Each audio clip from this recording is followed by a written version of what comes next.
Hiya Toots.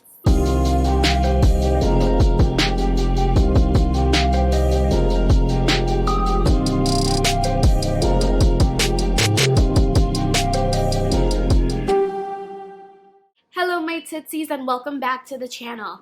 My name is Mimi. If you are new here, I just want to welcome you to the family. Woo woo! And if you are a returning subscriber, thank you for coming back.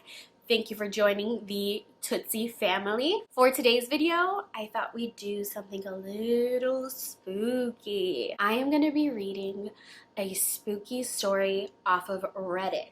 If you don't know what Reddit is, basically to sum it up, I feel like it's this big blog post, maybe like content sharing website where registered members submit content like pictures and stories, posts, and images, things like that. But what I love Reddit for is their scary stories. I follow No Sleep on Reddit, and users are always posting the creepiest little stories on there. And today I want to share one with you. So, big warning, warning, warning. If you scare easily, if you don't like scary stuff, if it's not your journey, if you're not about that life, maybe you should catch me in my next video because today we're getting spooky. But if you are about that life, if you are on the journey to spook realization, then let's get started. Alright, so this story is called There's a Strange Newspaper That's Only Delivered at Midnight. This is a 4-part story. Today I am going to be reading parts 1 and 2 for you. And then, if you want to hear the rest of the story, you're going to have to come back next week and I will share parts 3 and 4. So I'm going to leave you on a bit of a cliffhanger today, just so you know. So you have to come back to hear the rest of the story. So I pulled up the story on my laptop and I'm going to be looking down, reading. So, excuse me for that, but I have to read the story off my laptop. All right, so let's get into the story. There's a strange newspaper that's only delivered at midnight. My dad called it the midnight paper. It was exactly what it sounded like. A strange kind of newspaper that would show up at some homes at midnight. On the dot. Every Wednesday and Friday for us, but on other nights for other houses. I loved hearing about it. We'd sit at his office late for me at that age. But that's all I did. Hear about it. I never saw one, even though my dad said he had many copies. He never told me any of the stories that were supposedly printed on it. So after a while, I lost interest, grew out of it, until now. At the funeral, I decided to stay at my parents' for a while, see to their bills, think about what to do with the mountain of personal belongings that absolutely nobody would want. So I guess at this point, I fast forward through time and he is an adult now and his parents have passed away and he was at, who knows if it was both of their funerals or just one of their funerals, but we can assume that they are both deceased at this point. So I'll read that part again. After the funeral, I decided to stay at my parents for a while. See to their bills, think about what to do with the mountain of personal belongings that absolutely nobody would want. It was a Friday. Before I knew it, it was midnight. I'd stayed up in the office, poring over a pile of unpaid hospital bills, when I heard it. 3 knocks at the front door. I looked at my watch. Midnight. On the dot. Strange. I went to the front door, looked through the peephole, but nothing. No one. A series of likely scenarios ran through my mind. Maybe it was a kid playing Ding Dong Ditch. But then, why didn't they ring the doorbell? I unlocked the front door and pulled it open slowly. There, on the worn welcome mat, was a newspaper. At least, that's what it looked like to me. Slowly, tentatively, I picked it up with 2 fingers, like it was covered in something toxic. It was entirely black, both the paper and the strings binding it into a roll. Then I made the worst mistake of my life. I took it inside. I sat at my dad's office desk with a knife from the kitchen. I used it to cut the knots on the black strings, and the newspaper unrolled itself slowly. It was thin, really only 1 page in length. There, on the only page, written in blocky white letters, were the words, "The Midnight Paper." This was the headline on the page and story written below it. "Living and Dying on the Ledge. Urban Legend or Dangerous Social Media Challenge?" And the story on the newspaper reads like this. You may not have heard about it, but your kids have. There's a strange building on the edge of town. It's around 15 stories tall, and its rooftop holds a terrifying secret. The tenants know the story all too well. Last December, a girl, whose name this publication has chosen not to publish, attempted to take her own life by jumping off the rooftop and into the cold asphalt, approximately 150 feet below. A tragic event, but unfortunately, not too uncommon. But if you believe the word in online forums and instant messages, this was no ordinary attempt. Not because of the circumstances leading up to it, but because of what happened when the girl climbed over the railing, separating safe rooftop concrete and fatal plunge. As soon as the girl lifted 1 foot off the edge, something strange happened. A series of images bombarded her mind. It was her father crying in her bedroom, surrounded by his daughter's belongings. Then it was her funeral. All her friends in suits and dresses with grief and pain racking their faces. Then it was her own body, or what was left of it. Twisted and broken, and bloated and covered in stitches, yet still crammed into a dress. The girl put her foot back on the edge, shocked out of her fatal decision.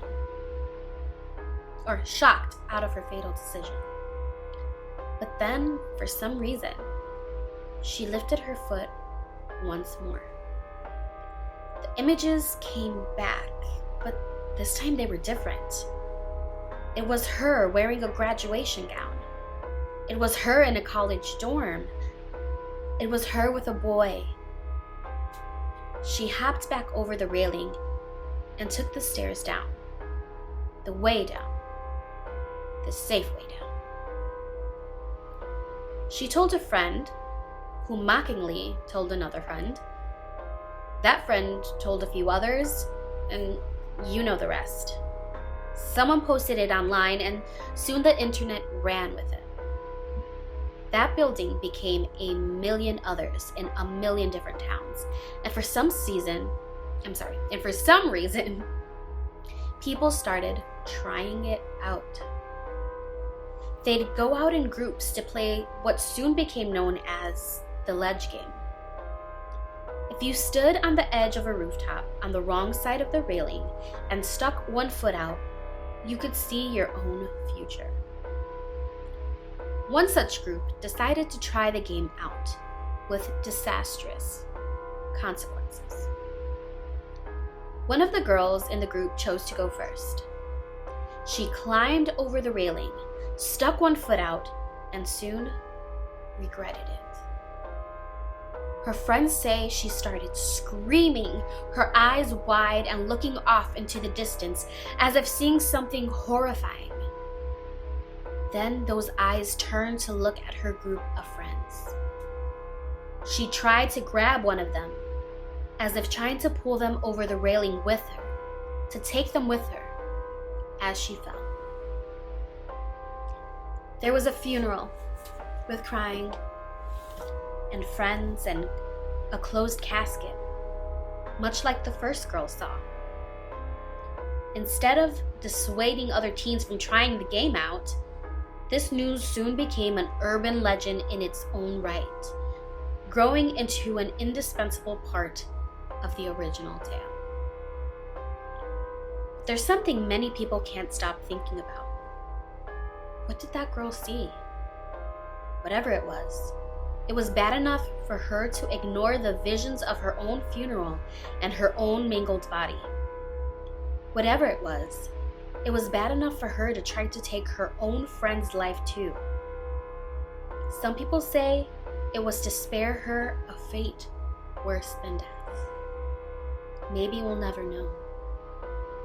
Or maybe, like in some versions of the story, we'll all know soon enough. Because the girl was pointing at the sky before she left, as if she could see something that nobody else could. That was the only story on the page of the midnight paper. I wanted to know more, to know who wrote it, who published it, who delivered it. And I knew, like a piece of intoxicating, dangerous knowledge, that all I had to do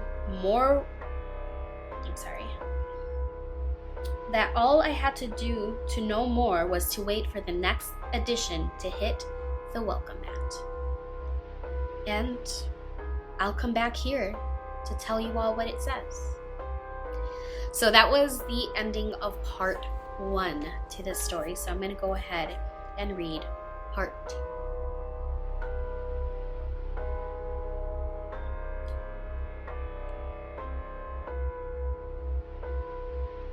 It's gone. The first midnight paper, which arrived last Friday. Somehow it vanished. I put it in a drawer in my dad's study, and now it's gone. Either someone broke in and stole it, or I don't know. It sounds ridiculous, but then again, this whole thing is. Maybe it disappeared on its own. After last time, I wanted to be prepared. Tonight, I set a chair by the front door and waited anxiously since 11 o'clock. Every time a car drove by, every time a leaf crunched on the asphalt outside, I rushed to the peephole. Nothing. The minutes dragged. Time seemed to stretch. I felt this feeling before.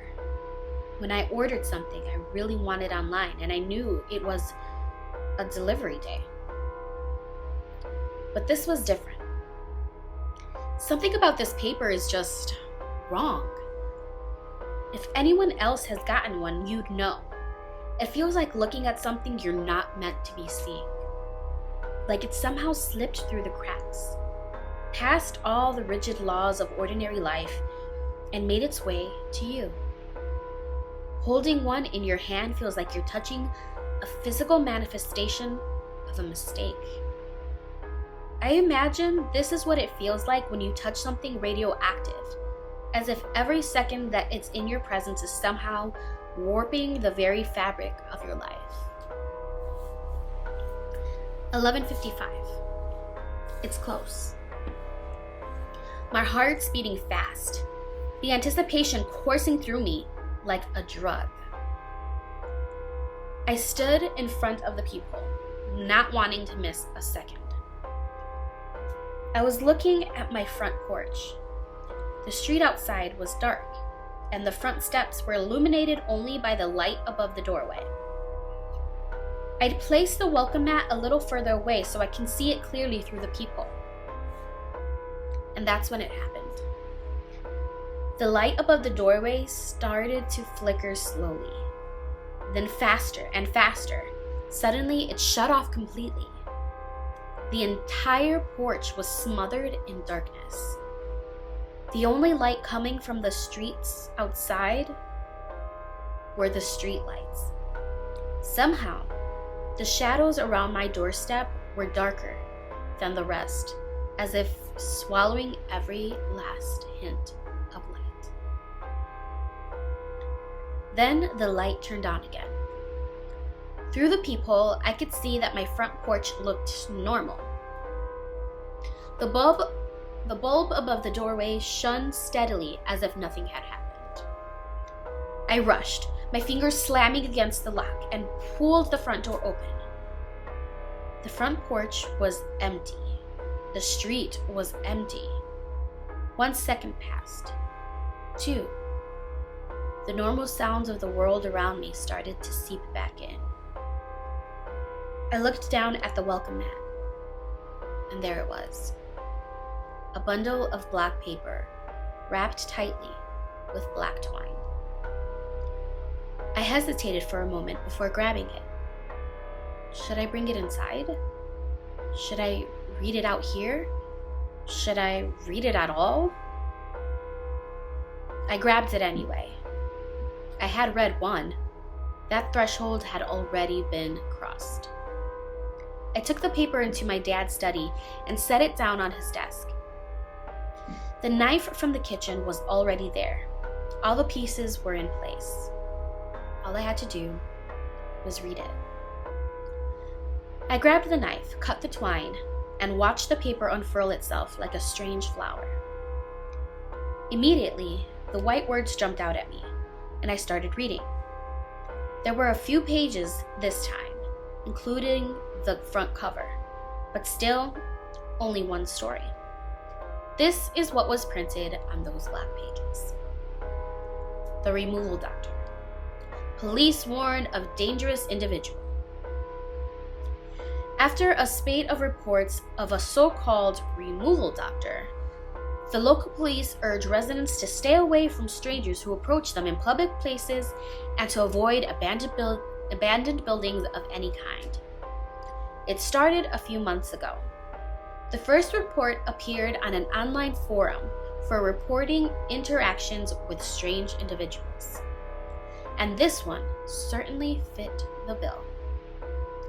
The anonymous user stated that she was walking across a public park just before closing time when a man approached her and introduced himself as the removal doctor. The woman wrote that at the time, the man seemed professional, reliable, and had a strange persuasiveness about him. The man gave the woman a card and walked off. She has since lost it, but according to her, the card simply had an address printed on either side. The next day, the woman decided to check the address out. She inputted it into a map application and arrived, only to discover that the building had long since been abandoned. Undeterred, she found an open door and walked in. Seriously. The rest is internet history. Inside the building, the woman was greeted by what looked like a state-of-the-art clinic. The floors were epoxy and spotless. The walls were painted white, and there were tarps set up to cover any broken windows. There were even fluorescent lights lights hanging from the ceiling. This was a far cry from the kill room the woman had imagined upon finding the abandoned location. Wait, she thought it was a place where she was going to get killed and she went in anyway? Okay. But now her mind was wandering more toward an underground organ trafficking ring. Awesome. she was half right. The woman reports that she found the door to a clinic in the back of the building. She knocked and was welcomed inside. What was awaiting her was a consultation office straight out of a high-end hospital. There were doors to several rooms. One she could see was labeled as containing a CAT scan machine. Another was labeled as a dental office. In the center of the room was a desk, and behind that desk was the same man she had met in the public park. Sus. The story doesn't say that. I'm saying that. That's sus. The woman was unable to describe him clearly in her post, only stating that the man was wearing a lab coat and that his face was hidden behind a surgical mask. The man wasted no time getting down to business. He introduced himself again as the removal doctor and explained to her that he was in the business of removing things from the human body. Anything you can think of, he said. The woman was clearly unconvinced and somewhat alarmed, but the man assured her that it was a voluntary procedure and one that had the potential to be life-saving. The doctor proceeded to ask the woman to name one thing about herself that she was unhappy with: a memory, a body part, an inconvenient habit, anything. Even a tumor or a fatal condition such as cancer or a clogged artery. Online, the woman admits that she wasn't in her right mind. She was, after all, ignoring a million red flags that are staples of a dozen alleged accounts. Yeah. Accounts that have transcended culture, time, and location to become old wives' tales everyone has grown up with. Like waking up in a bathtub filled with ice only to discover that your kidneys have been stolen, for example. Luckily, this wouldn't be the case for this woman, nor has it been the case for anyone who has encountered this strange man. There was no bathtub filled with ice, at least. The woman decided against asking to have anything physical removed, perhaps fearing that there were other parties listening in who were ready to act on her words right away. She did, however, state that she wouldn't mind parting with her crippling procrastination. The doctor nodded, as if he were expecting this answer, then explained to her that this was an exchange. He would take something she didn't want about herself, but he could pick anything of hers that he wanted in return. The woman was hesitant, but ultimately agreed. What is wrong with her? Allowing the man to lead her to a private examination room. The woman claims that a few hours later she woke up in the same building, but everything around her was different. The floor was filthy concrete. The walls were covered in chipped paint, and there were no examination rooms or medical equipment of any kind. She stated that she immediately chastised herself mentally for falling for a trick a child could see. After quickly checking herself for stitches or wounds, she was unable to find any mark on her skin, not even a bruise. It was only a few days later that she realized that something actually had happened in that building. She's a writer, and she was unable to start working before hours upon hours of watching YouTube videos and playing mobile games. Mobile? Why do you say it like that? Mobile. Playing mobile games. But now she could sit and get to work immediately. It really did seem like the removal doctor had surgically removed her procrastination. She was elated, but only at first. Soon she realized that something was wrong. First, it happened when she was in a video chat with her sister and her newborn.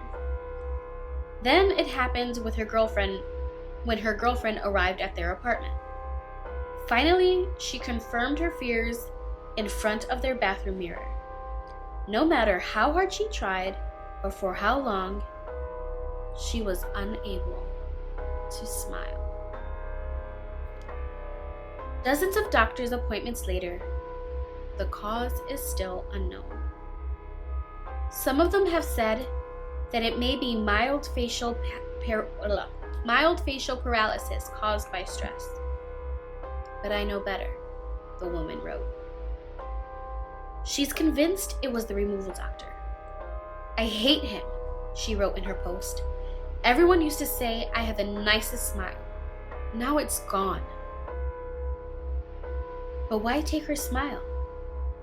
The woman described her last moments of consciousness.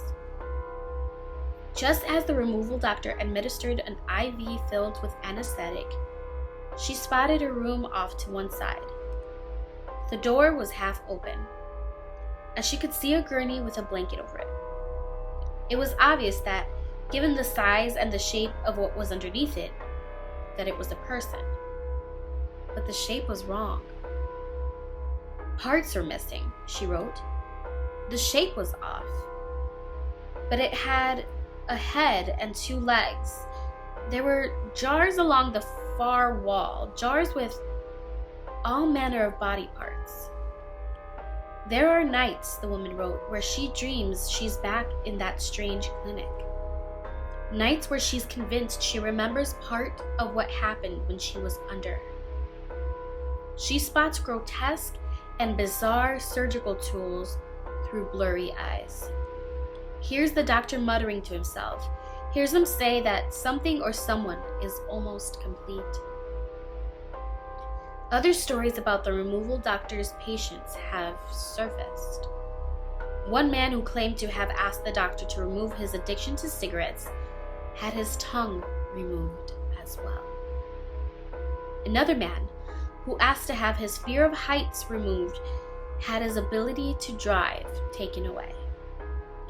A man with a brain tumor asked for it to be removed, only to wake up without one of his legs. A woman asked for her depression to be removed and lost one of her eyes in the process. How do you not become depressed all over again when you're missing another eye? One of the accounts spreading the rumor even claimed that a missing person who was found without his head was one of the doctor's victims. Still, when asked what, if anything, this person may have asked to have removed, the anonymous poster couldn't say. Whatever it was, it had to be huge. Maybe something that he and a large group of people shared, like a fear or a financial condition. Speculation abounds in most of these reports, but this headless corpse shares something in common with all the other alleged reports. In all cases, there were no stitches, no wounds, no scars of any kind. Whatever the doctor took, it was as if it had never existed. The fact has baffled both law enforcement and medical professionals looking into these reports. This publication would like to remind you of the police department's request. If a man approaches you with a business card and introduces himself as the removal doctor, remove yourself from the situation immediately and call 911 when at a safe distance to report your sighting. Do not, under circumstances, go to the address on that card. Do not, under any circumstances, ask for something to be removed from your body or your personality. You will lose something in return. I put the paper down, confusion growing through my brain like a strange kind of infection. I could feel my heart beating faster again. I knew something was wrong. Not just because of what was written on the pages or how the paper was delivered. A few internet searches later, and I found out I was right. There were no reports online of a removal doctor or a ledge game. So, why were the articles mentioning their presence on the internet and the media? Was the writer of these articles just making these reports up? I still don't know. These stories feel,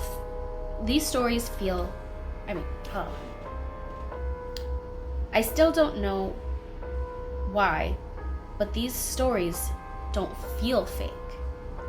They feel real, like they're happening close by. I decided to take a few photos of the paper with my phone and soon realized that this wasn't an easy process. It was like there was something on the page that reacted badly with camera lens. I tried taking a photo with the flash on and off, but it made no difference. The picture was ruined either way. I've linked the photo along with this new article. I hope it serves a way to both prove my story and also to document each paper if they also go missing. You can find it here if you'd like to see it. So it has a paper, has a photo linked in the story with the paper. I will go ahead and link it, or I'll show it right here, right now, of what he took a picture of that night. If what my dad said was true, I've made a grave mistake. Never read one, he told me once. I asked him why, but he wouldn't say. He just changed the subject or blurted out, "Just don't," or "because." Eventually, I thought he was just trying to scare me, and I forgot all about it. Now I wish I had asked him more about the midnight paper, about why I should never read it, about whether or not I should even touch or bring it inside. All I know is that my dad said the paper arrived on Wednesdays and Fridays at our home. So there'll be another one coming Friday night. It seems like it's too soon, too overwhelming. But I'm going to keep going, to keep documenting it. And next time, I want to try to have the door open when the shadow shows up once again. So that is the end of part 2. And yeah, what did you guys think of that story? I love how it's written like it's a true story, you know, like he included a picture in it, and it's just like really spooky. Like, what is this midnight paper, and like why are none of these stories, if it's reporting it like it's in social media and, you know, online, like why isn't it popping up when he searches it? It is so spooky, and I cannot wait to find out what happens. So if you want to find out what happens, you're gonna have to come back here next week, and I will read parts 3 and 4. So that's it for today's video, you guys. I hope you enjoyed it. I hope you come back next week, and I will see you in my next video. Bye.